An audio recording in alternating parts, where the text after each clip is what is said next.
Tom Cruise is coming for your mummy. Hello everyone and welcome to Movie Reviews by Josh. My name is Josh Terry and I am in my basement. My producer felt like it would be a more atmospheric place to talk about the new Tom Cruise movie about kind of a wannabe Indiana Jones who is tracking old relics. It's a pretty obvious allusion there. And digs up a mummy. Yeah, so this is, the mummy we've heard about for many years, many movies. Not all of them with Brendan Fraser. Tom Cruise's summer tentpole is kind of a monster movie, a little scarier than you'd expect. Even knowing that it's the mummy going in, it's a little scarier than you expect. He plays this guy named Nick, who is kind of a less ethical Indiana Jones, less purist Indiana Jones. They make the Indiana Jones parallels pretty obvious, which is why I keep repeating them, and which I think is one of the weaker parts of the movie. It's an adventure about this guy Nick. He digs up a mummy in it's actually in Iraq. And see, the funny thing is he actually works for the military, and so anyway, it's an Egyptian mummy. It was buried in Iraq because that used to be Mesopotamia. So here's your history lesson for the day. The mummy was a princess who tried to plot to murder all the people above her so she could become pharaoh.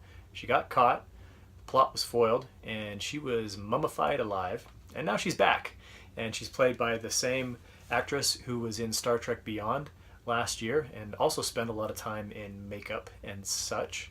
And so if you're not recognizing her yet, you're not going to still recognize her after this movie. Just got to look her up on IMDb, see what she really looks like.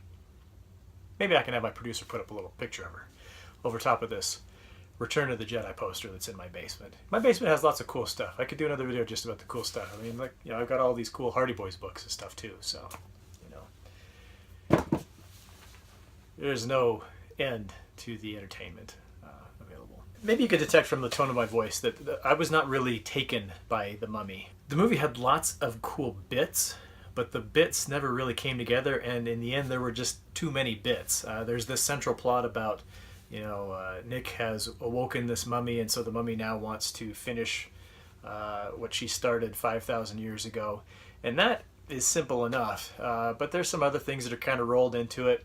One of the better elements is that since Nick is the one who awakes the mummy, she kind of has this mind meld thing going on with him, and he's her chosen one because she needs a mate in order to kind of,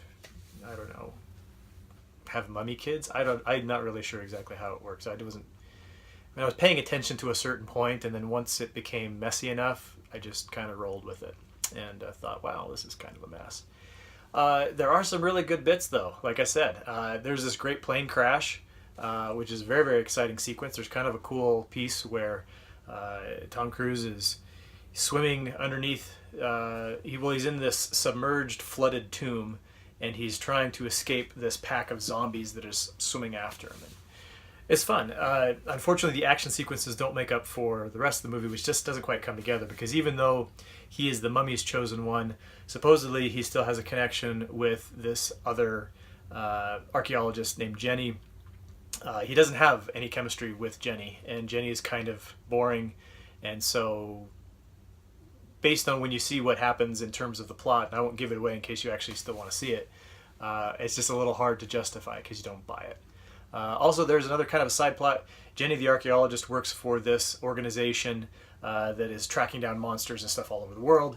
The organization is led by a guy named Henry, played by Russell Crowe, and I'm not going to tell you Henry's last name because that'll give away kind of one of the fun surprises of the movie, but also one of the distracting surprises of the movie. That's kind of the problem, is that you have a lot of different things that they're trying to kind of cobble together, and it just doesn't work, sadly. Overall, I wound up giving this one 2.5 stars out of 4.